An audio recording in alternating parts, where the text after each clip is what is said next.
Today I want to show you how to use Velocity Keyboard to control Propellerhead's Thor synth. First thing I'm going to do is choose a patch.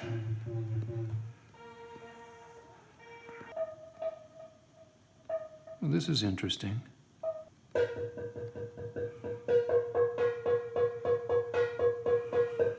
this is a really interesting patch. Let's go with this. So, wow, we've got a full routing matrix.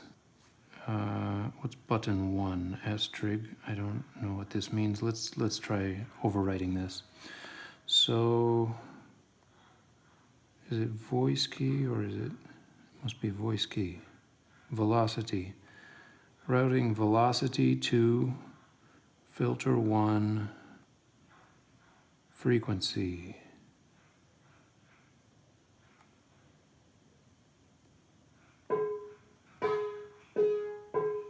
Right. And let's not scale that. Okay, let's see what's happening when we play this now.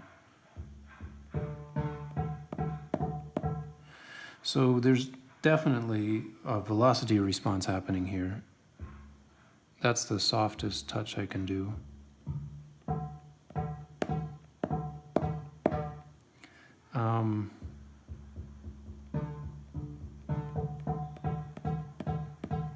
But there's this really hard transition from the softest touch into the louder ones. One of the things I might do to fix that is find that transition point and set my lower limit just below that.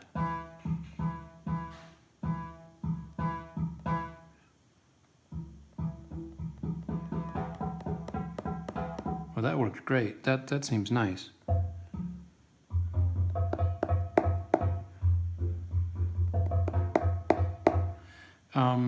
The other thing I might have tried, I could take that back down and try to work with this.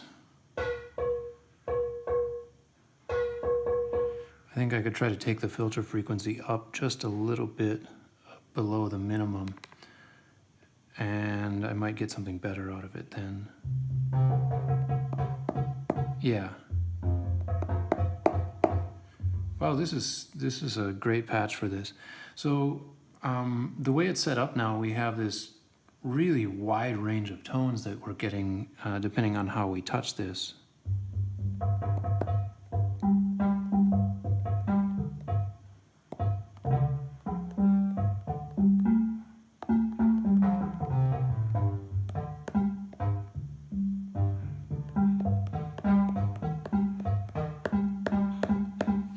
I'm a little bit disappointed with the upper end though. There's a lot of interesting response going on as I'm playing around near the bottom of the velocity range, but when I get near the top, nothing much else happens. One way I could fix this is I could take the upper limit of the velocity down. So what this will do is this will mean that all of the full range of pressure that I'm putting in the screen will be confined into this narrower range of MIDI velocities. And the reason I want to do that is because I'm not getting a lot of interesting sounds up in this region. Most of the interesting sounds are happening down here. So by confining my range, I'll be able to guarantee that every change in velocity, every change in force that I make with my fingers actually does something different in terms of tone.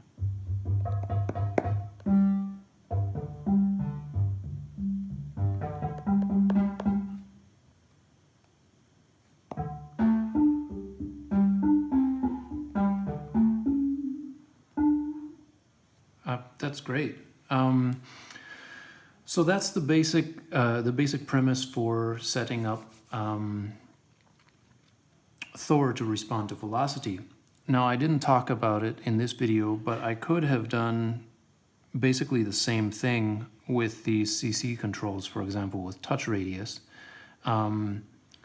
We could do that for fun. Let's put touch radius on CC1 and then go back to Thor and let's take the, not the amp envelope, what was I routing just now? Key velocity. Instead of key velocity, let's take performance perhaps. There it is. The mod wheel is CC1. So I've got mod wheel modulating filter frequency at 100%. And let's go back here and see what that does.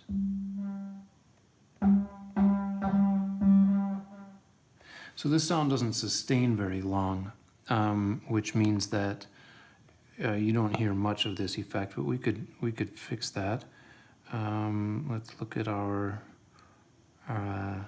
modulation matrix, and we'll just put a little bit of sustain in the amp envelope.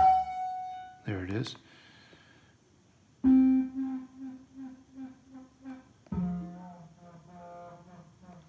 Right, so that ends this video, and we're doing this as part of a series of videos where I'm trying to cover as many iOS synths as I can to show how you can set these things up to be velocity sensitive, even in the case where perhaps the existing patches weren't designed with velocity sensitivity in mind. So if you're interested in this kind of thing and you have other iOS synths, have a look at the other videos on this channel.